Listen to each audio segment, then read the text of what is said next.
مولا علی مرتضیٰ سے پوچھا گیا بی بی فاطمہ کے بارے میں بتائیں، مختصر سا جملہ ہے لیکن ہمارے لیے درس. میں کوشش کرتا ہوں ان فضائل کی طرف اشارہ کروں جو درس بھی رکھتے ہیں، ورنہ یہ ہستیاں تو فضائل کا سمندر ہے، یہاں تو کوئی انتہا ہی نہیں ہے.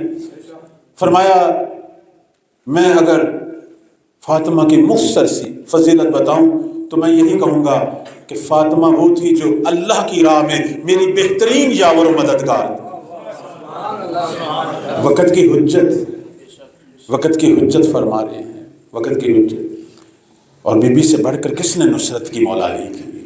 کس نے کی نصرت؟ لوگ کہتے تھے جب بی بی جایا کرتی تھی امیر کائنات کے لیے بیعت کے لیے جایا کرتی تھی، انصار کے گھروں کا دروازہ دستک دیتی تھی، بس اوقات لوگ پوچھ لیتے تھے، کہتے تھے کہ اے رسول اللہ کی بیٹی، تو جس کی بیعت کے لیے آ رہی ہے وہ تو آ کے ہم سے بیعت نہیں مانگتے، آپ آ رہی ہیں، آپ ان کے لیے آ رہے ہیں.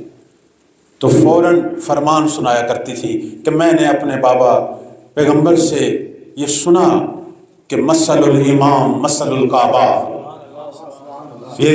یہ روایت، یہ حدیث بی بی فاطمہ سلام اللہ علیہ سے نقل ہوئی ہے، تو فرمان پیغمبر کا. فرماتی ہے کہ میں نے اپنے بابا سے سنا کہ امام کی مثال کعبے کی مانند ہے. اذ توتا لا تاتی، کعبہ وہ ہوتا ہے کہ جہاں جایا جاتا ہے، کعبہ چل کے نہیں آتا.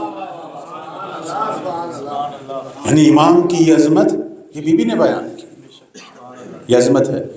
اور یہ ہمارے لیے درس ہے کہ آج بھی حجت خدا موجود ہے، اس کی نصرت جب تک ہم نہیں کریں گے ظہور نہیں ہوگا. لوگ پوچھتے ہیں کہ مولا ظہور کیوں نہیں کر رہے؟